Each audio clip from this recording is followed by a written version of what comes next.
My name is Mildred L. Doherty. I'm 32 years old, and until a few months ago I thought I understood the man I was dating. We had been together for 2 years, living together for 8 months, building what I believed was a real relationship. I paid most of the rent because he was still figuring things out. And I told myself that supporting someone you love was part of the process. At the time, it felt normal. Looking back, it was the beginning of a slow imbalance I didn't recognize until the night everything changed. We were at a rooftop bar downtown, one of those places with expensive cocktails and soft string lights meant to make everyone feel more important than they actually are. The music was loud, but not overwhelming, and the city skyline glittered behind the railing like a movie set. His friends were there, a couple of co-workers of his, people I had spent months trying to get comfortable around. I had my arm loosely around his waist, smiling, thinking the night was going fine. Then someone mentioned his ex-girlfriend. Not seriously, just casually, the way people do when they're a few drinks in and conversation starts drifting into old stories. One of his friends laughed and said, "Be honest, if she texted you right now, what would you do?" He didn't hesitate. "If my ex texted me right now," he said loudly, smiling at the table, "I'd drop Mildred instantly." He nodded toward me like I was part of the joke. Everyone laughed. I laughed too. That part still bothers me the most. Not what he said, but the fact that I smiled like it was harmless. I raised my glass, nodded along, pretended the comment hadn't tightened something deep in my stomach, pretended I wasn't suddenly aware of how easily he had turned me into a prop for everyone else's entertainment. Someone at the table whistled. "Savage." He shrugged. "What? I'm just honest. She knows where she stands." I nodded again, still smiling. Inside, something had already gone quiet. That was the exact moment his phone buzzed. He glanced down at the screen, and for half a second, the expression on his face flickered. Then he laughed again.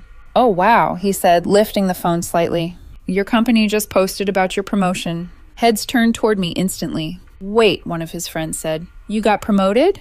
I hadn't even seen the announcement yet. My company had been planning to publish the news publicly that week, but I hadn't checked my phone since we arrived. He leaned closer to me with that amused smile still on his face. "Guess you're not as replaceable as I thought." More laughter. I didn't check my phone. I didn't respond. I finished my drink slowly, set the glass down carefully on the table, and stepped away while everyone was still focused on the screen. I didn't make a scene. I didn't raise my voice. Sometimes silence doesn't argue. Sometimes it simply concludes. I walked down the stairs of the bar, past the music and the laughter, until the noise faded into the hum of traffic on the street below. The night air felt cooler away from the crowd, and my phone finally felt heavy in my pocket. I pulled it out and opened the notification. There it was. My company's official page, a photo from a conference months earlier, my name beneath it, a new title, a short paragraph about leadership, long-term vision, and trust. Dozens of comments already. "Congratulations, well-deserved, proud of you." I stared at the screen longer than necessary. Not because of the promotion, I had known it was coming, but because of the timing. The irony almost felt intentional, even though I knew it wasn't. Just minutes after someone publicly suggested I was disposable, the world had quietly confirmed that I wasn't. I went home later that night. He was already there, stretched across the couch with his shoes kicked off, scrolling through his phone like nothing had happened. "Hey," he said without looking up. "Why'd you disappear?" "I left." He smirked. "Don't be dramatic. Everyone was having fun." I didn't answer. I hung my jacket, set my keys down on the counter, and walked into the kitchen to pour a glass of water. A minute later, he followed me, leaning against the counter with that expression he wore when he expected to be entertained. "You okay?" he asked. Fake concern layered over irritation. "You got really quiet after the joke."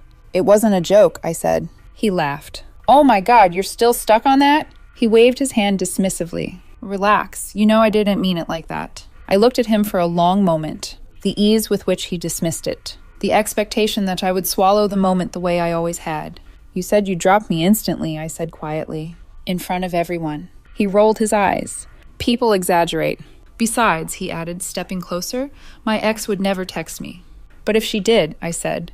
"It wouldn't mean anything," he replied quickly. "You're being insecure."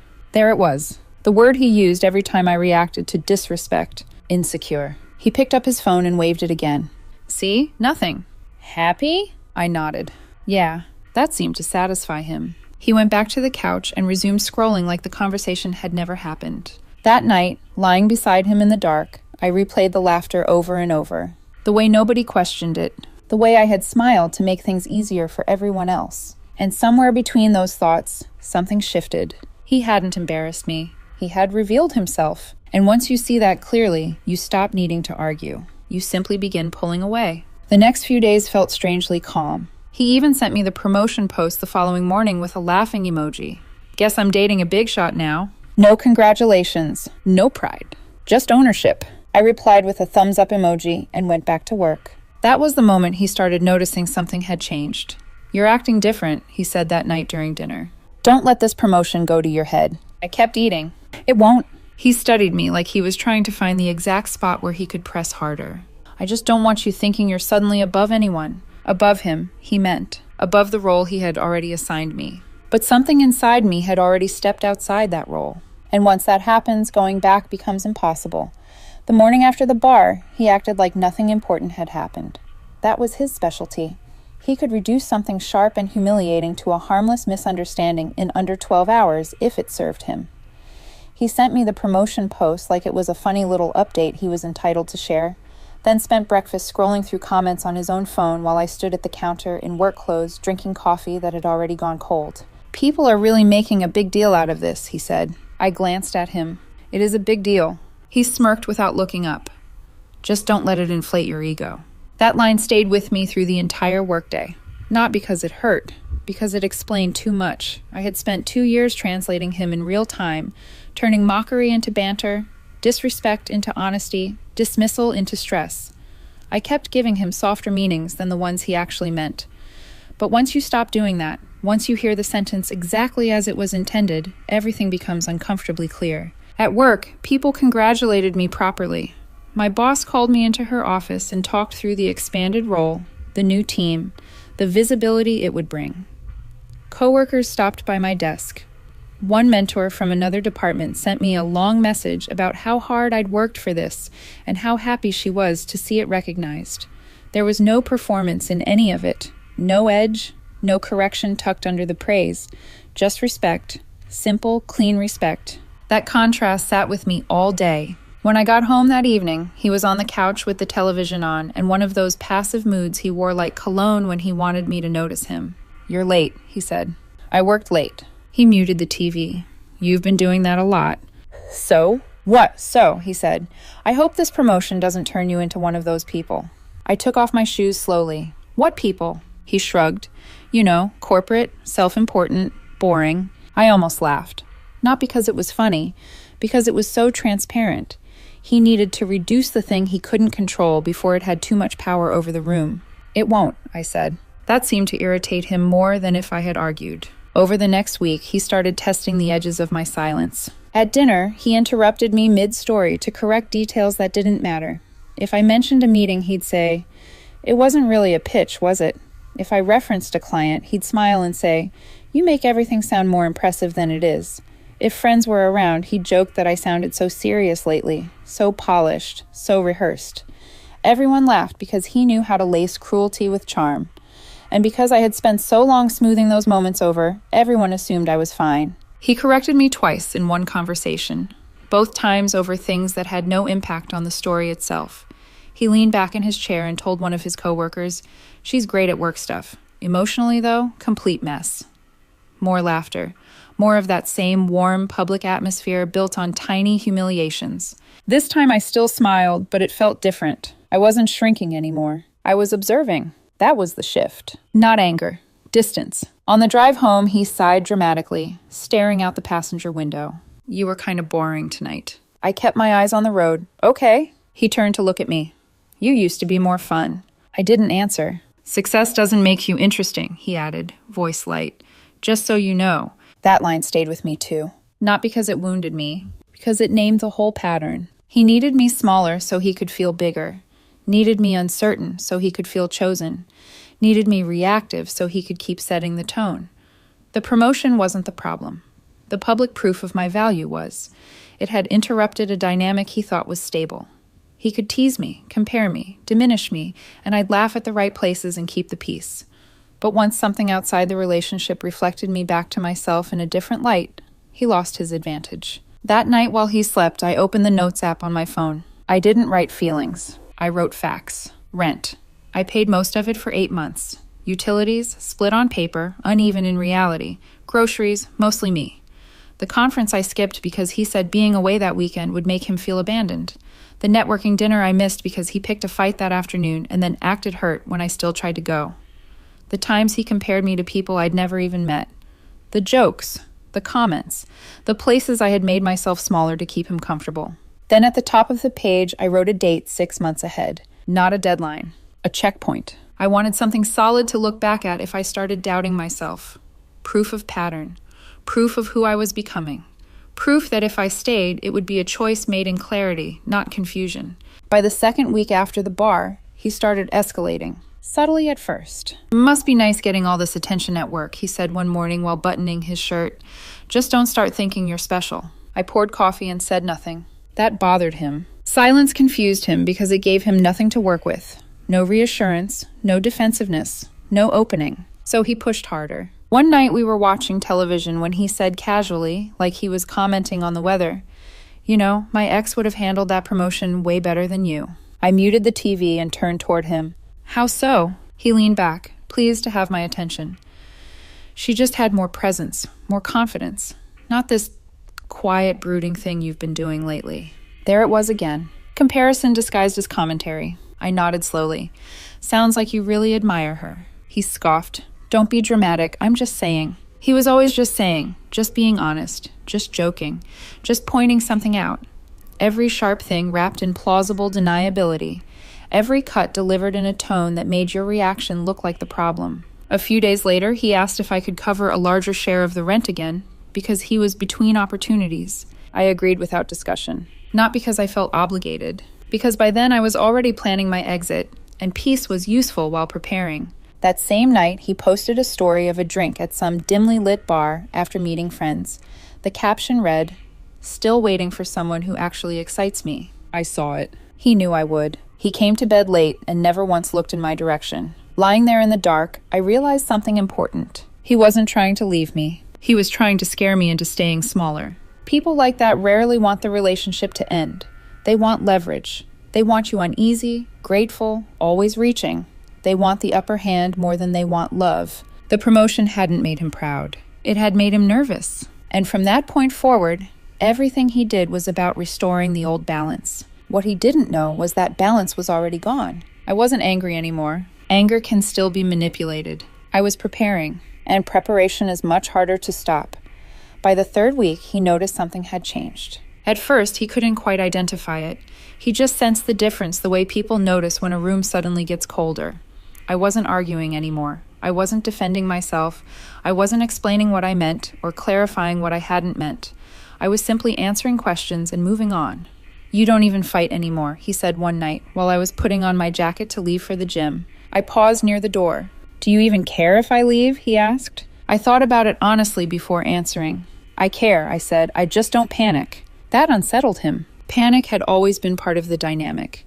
He would push, I would react, and the argument would circle until we both ended up somewhere that looked like compromise but felt suspiciously like surrender. Without that reaction, he had nowhere to land. So he tried a different strategy. Suddenly he was kind. Not naturally kind, but carefully kind. Compliments appeared where they had never existed before. He touched my arm while speaking, asked about my day with a tone that sounded rehearsed. "You've been doing really well lately," he said one evening while we were cooking dinner. "I always have," I replied. He smiled tightly. "I knew you had it in you." I looked at him. Funny, because I couldn't remember him ever saying that before. His expression tightened for half a second before he recovered. "I was just trying to push you," he said. "Push. Right." A few days later, he tested the next lever. We were sitting on the couch when he casually said, "My ex liked one of my old photos today." I didn't react. He waited, looked up from his phone. "Aren't you going to ask about it?" "No," I said. "Why would I?" That was the first time I saw uncertainty cross his face. Because indifference is impossible to negotiate with. You can't provoke it. You can't guilt it. You can't twist it into an argument that puts you back in control. That night, after he fell asleep, I packed a small bag. Just essentials. Clothes. Documents. Laptop. I placed it in the trunk of my car. Not because I planned to leave that night. Because I wanted the option ready. Preparation is quiet power. The next morning, my company posted another announcement internally. A new project lead role, larger responsibilities, more visibility across departments. My phone buzzed all day with messages. His phone didn't. He noticed anyway. He always did. When I got home that evening, he was sitting at the kitchen table, unusually quiet. "So," he said finally, "looks like things are really happening for you." "Yeah," I said. "They are." He nodded slowly. Then he said the sentence he didn't realize was already too late. "Just don't forget who was there before all this." I looked at him and thought, I haven't forgotten. That's exactly why I'm leaving. But I didn't say that. Timing matters with people who thrive on control. If you leave in the middle of an argument, they rewrite the story as your emotional reaction. If you leave quietly, after everything settles, the absence becomes undeniable. So I waited. For another month, I lived like a quiet ghost inside the apartment. I stopped sharing my schedule, stopped telling him about work, stopped explaining where I was going. He noticed every change. "You're hiding things," he accused one morning. "People don't just change like this." "They do," I said calmly. "When they stop explaining themselves." That answer rattled him. He began picking fights over small things. Dishes left in the sink, the tone of my voice, how late I came home from work. Then, when the arguments didn't land, he switched back to affection again. You've been stressed lately," he said one night, reaching for my hand. "You should relax more." The problem was, I was relaxed, for the first time in months, because I had already made my decision. One night, he snapped completely. "You think you're better than me now," he said suddenly, while we were eating dinner. I looked up from my plate. "No." "Yes, you do," he said, voice sharp. Ever since that promotion." "No," I repeated calmly. "I think I finally stopped believing I was worse." The words landed harder than I expected. He went completely silent. A few days later, I signed the lease on a new apartment. Small building, closer to work, quiet neighborhood, no memories attached. Over the next week, I moved my important belongings first. Work equipment, personal files, clothes. The rest could wait. The night before the official move, he tried one last approach. We were lying in bed in the dark. "You know," he said softly, "people don't just walk away from something real." I stared at the ceiling. "They walk away from disrespect all the time." He didn't reply. The next morning, I woke up early, packed the last of what mattered, left my keys on the kitchen counter, and walked out without a note, without a speech, without a scene. Some departures deserve silence. She didn't handle the silence well. 3 days after I moved out, my phone started lighting up. At first it was texts, then calls from numbers I didn't recognize. The first message was simple. "Where are you?" The second one came an hour later. "This is childish." The third, "You don't get to disappear like this." I didn't answer. A week later, the tone changed. "I'm worried about you. We should talk like adults. I miss us." That one almost sounded convincing if you ignored the months of disrespect that came before it. The strange thing about distance is that it clarifies everything. Once you step outside a situation, you start noticing the patterns that felt invisible while you were living inside them. Friends began mentioning things casually. Apparently, she had been telling people I'd changed, that success had gone to my head, that I abandoned her the moment things started going well for me. Funny how selective memory becomes when consequences show up. The jokes at the bar disappeared from her version of the story, the comparisons to her ex, the way she laughed while turning me into a punchline. Then she called from her work phone. I answered out of curiosity more than anything else. She was crying immediately. "I didn't think you'd actually leave," she said between shaky breaths. "You didn't even fight." "I did fight," I replied calmly. "Just not for you." That answer shifted her mood instantly. The crying stopped and the anger came back like a light switch flipping. "So what?" she snapped. "You think you're better than me now?" "No." "You think this promotion makes you untouchable?" "No," I said again. It just showed me what I was tolerating. She went quiet after that. Then her voice softened again in that familiar, strategic way. "If my ex texted me now," she said quickly, "I wouldn't answer, I swear." I almost laughed. "That was never the problem," I said. "What do you mean?" "The problem wasn't the ex," I said calmly. "The problem was that you wanted me to hear it." There was silence on the line. Then the pleading started. Real pleading. Promises she would change. Promises the jokes meant nothing. Promises that everyone jokes like that. I listened without interrupting. Not because I believed her, but because it felt important to let the moment exist without reacting to it. "I believe you could change," I said finally. That made her pause. "But I don't need to stay to find out." She hung up without saying goodbye. That was the last real conversation we had. After that, the silence wasn't punishment anymore. It was protection. I saw her again 2 months later. It wasn't planned. These things rarely are. I was attending a small professional mixer for work. Nothing dramatic. Just a quiet room with drinks and people discussing projects and industry trends. I was there with someone new. A man I had met a few weeks earlier through a colleague. Calm. Observant. The kind of person who didn't compete for attention in a room but somehow still held it. We had only been seeing each other casually, nothing official yet, but the difference in energy was impossible to ignore. When she spotted me across the room, I knew immediately. Her posture stiffened the way it always did when something surprised her. She walked toward us slowly, her eyes flicking between me and the man beside me. My date smiled politely, completely unbothered. That alone said more than any explanation could have. "Well," she said, forcing a laugh when she reached us, "guess everything worked out for you." "Yeah," I said, "it did." She nodded, swallowing. I didn't think you'd actually leave like that, without saying anything." I thought about the rooftop bar, the laughter, the way she had expected me to absorb the humiliation and call it humor. "I said everything I needed to," I replied, just not out loud. For the first time since I had known her, she didn't have a comeback ready. No joke, no comparison, no sharp line disguised as honesty. "I didn't realize silence would hurt more than yelling," she admitted quietly. "It usually does," I said. We stood there for a moment in that strange, neutral space where anger had already burned out, but closure hadn't been requested either. Then she asked the question I knew was coming. "Do you ever miss me?" I answered honestly. "I miss who I was before I learned better." That seemed to land somewhere deeper than the rest of the conversation. She nodded once. Then she stepped back and walked away. No final comment. No performance. Just the quiet understanding that something permanent had happened. My date squeezed my hand. "You okay?" "Yeah," I said. And I meant it. Because the truth is, some people only understand your value when you stop explaining it to them. And sometimes the most powerful response isn't anger, revenge, or closure. Sometimes it's simply building a life so steady, so peaceful, and so complete that the person who tried to make you feel replaceable can only watch from the outside. Not with jealousy, not even with regret, just with silence. And for the first time in a long time, that silence finally belonged to me.